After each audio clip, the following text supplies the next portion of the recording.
दोस्तों, अगर ज़िंदगी में आप लोगों को कामयाब बनना है तो आपको सबसे पहले और सबसे इम्पॉर्टेंट बात को याद रखना है कि आपको किसी भी नारी के संपर्क में भूल कर भी नहीं आना है, क्योंकि नारी वह बीमारी है कि जिसको भी लग गई उसके कामयाबी के सारे रास्ते बंद हो जाते हैं। वो बात अलग है कि ये भी कहा जाता है कि नारी की शक्ति के द्वारा ही सारे महान हुए हैं, वो भी बात सत्य है, परंतु इसका कारण हम सब आपको ये बता रहे हैं।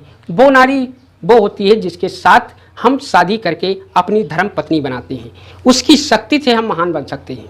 परंतु हम उस नारी की बात कर रहे हैं, जब तक आप अकेले हैं, कंवारे हैं, तब तक आपको नारियों के संपर्क से हमेशा दूर रहना है, क्योंकि आपको कामयाब बनना है।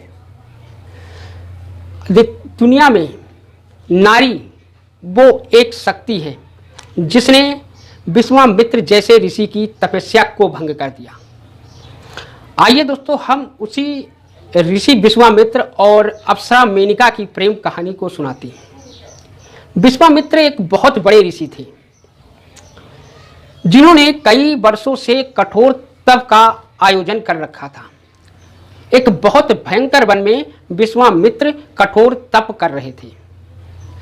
तप करते करते उनको कई वर्ष बीत गए, परंतु उसका कोई परिणाम अभी तक नहीं मिला। यह बात राजा इंद्र को खटक रही थी, क्योंकि उसको भ्रम था कि हमारे सत्ता को कोई तपस्वी तपस्या करके छीन ना ले।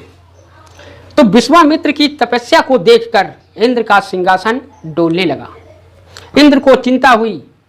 तब इंद्र ने नारद जी से पूछा कि यह कौन सा तपस्वी है जिसकी तपस्या से सारा भूमंडल डगमगाने लगा है।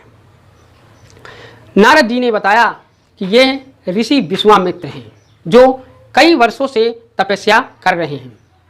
इंद्र के मन में यह भय सता गया कि यह तपस्या हमारे सत्ता और हमारे सिंहासन को छीनने के लिए ही की जा रही है। इंद्र षड्यंत्री तो था ही, उसने तुरंत षड्यंत्र को रच दिया। वो ये समझ गया कि इस ऋषि की तपस्या को सिर्फ एक सुंदरी ही भंग कर सकती है, क्योंकि अगर कोई भी व्यक्ति है वो कामयाब होना चाहता है और आपको उसे कामयाबी से जलन है, तो उसके सामने आप स्त्री नाम की दीवार को खड़ी कर दीजिए। वो उसी दीवार से टकरा के वो गिर पड़ेगा और आगे नहीं बढ़ पाएगा। यही रास्ता अपनाया था महाराज इंद्र ने। इंद्र ने अपने स्वर्ग की सबसे सुंदर और सबसे होनहार अप्सरा मेनका को बुलाया और मेनका को ऋषि विश्वामित्र की तपस्या को भंग करने का आदेश दे दिया। मेनका एक ऐसी नारी थी, ऐसी अप्सरा थी जिसमें नारी के सारे गुण विद्यमान थे और उसकी सुंदरता तीनों लोकों में महान थी।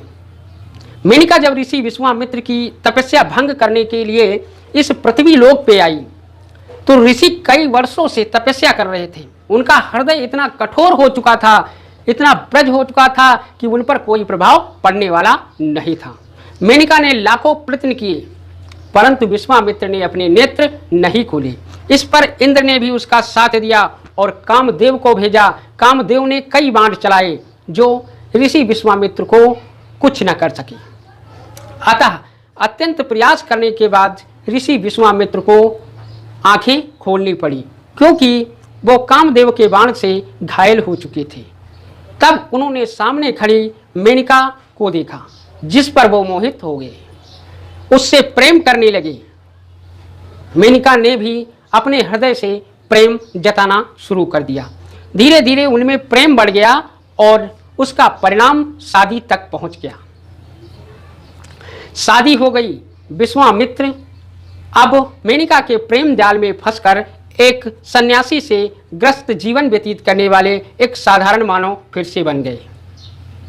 कुछ समय बीत गया। उनके प्रेम के द्वारा एक पुत्री उत्पन्न हुई। उस पुत्री के उत्पन्न होने से ऋषि विश्वामित्र एक ग्रस्त इंसान बनकर रह गए।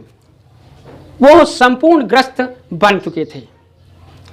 वो लड़की धीरे धीरे कुछ बड़ी हुई तो वो अपनी माता मेनका के साथ खेल रही थी। तभी इंद्र प्रकट हुए और इंद्र ने मेनका को याद दिलाया कि तुम इस पृथ्वी लोक पे एक साधारण नारी बनने के योग्य नहीं हो। तुम्हें अब स्वर्ग में चलने का समय आ गया है, क्योंकि हमें आपकी बहुत ही जरूरत है। तुम्हारे बिना सारा हमारा सिंहासन सूना पड़ा है। यह सुनकर मेनका रोने लगी, क्योंकि उसे अपने पति से, अपनी पुत्री से अत्यधिक प्रेम हो चुका था और यह बात उसने ऋषि विश्वामित्र को कभी नहीं बताई कि हम स्वर्ग की अप्सरा हैं और आपकी तपस्या को भंग करने आई थी, क्योंकि उसको डर था अगर हम ऐसा बता देंगे तो ये ऋषि हमें श्राप देकर हमें भस्म कर देंगे। आखिरकार जब इंद्र ने कहा तो मेनका ने मना कर दिया। तब इंद्र ने कहा, अगर तुम मेरे साथ नहीं चलोगी तो हम आपको पत्थर बना देंगे, श्राप दे देंगे, आपको पत्थर बना देंगे। मेनका के सामने व्यवस्था आ गई। विवश होकर उसने ऋषि विश्वामित्र से अपनी सारी कहानी बता दी। देवताओं ने कैसे षड्यंत्र रचा और उसे तपस्या भंग करने के लिए मेनका को भेजा था। इस बात को सुनकर ऋषि विश्वामित्र बहुत ही क्रोधित हुए और मेनका ने उस पुत्री को छोड़ करके और स्वर्ग को वापस चली गई। ऋषि विश्वामित्र ने लड़की के मोह में ना पड़ते हुए उसे उसी जंगल में छोड़ दिया और अपनी संन्यास के लिए वो पुनः निकल गई। यह लड़की वही लड़की थी जो मेनका और विश्वामित्र के प्रेम से उत्पन्न हुई थी, जिसका नाम आगे चलकर शकुंतला पड़ा। शकुंतला वही लड़की थी जो ऋषि विश्वामित्र और मेनका अप्सरा के द्वारा उत्पन्न हुई थी। तो दोस्तों, इस कहानी से हमको यही सीख मिलती है कि अगर कामयाब बनना है तो जब तक हम कामयाब ना हो जाएं तो किसी भी नारी के संपर्क में नहीं आना चाहिए, क्योंकि नारी वह बिंदु है, जो भी व्यक्ति नारी बिंदु पर फोकस कर देता है वो शायद उसकी रोशनी से कभी निकल नहीं पाता है और इसका परिणाम सिर्फ बर्बादी और कुछ भी नहीं है। तो हम आपसे ये निवेदन करते हैं कि सबसे पहले आपको कामयाब व्यक्ति बन के दिखाना है। उसके बाद अगर आप कामयाब बनते हैं तब आपको शादी करके अपना ग्रस्त जीवन व्यतीत करना है। अगर हमारी वीडियो आपको पसंद आए तो इस वीडियो को लाइक करें और हमारे चैनल को सब्सक्राइब कर दें। दोस्तों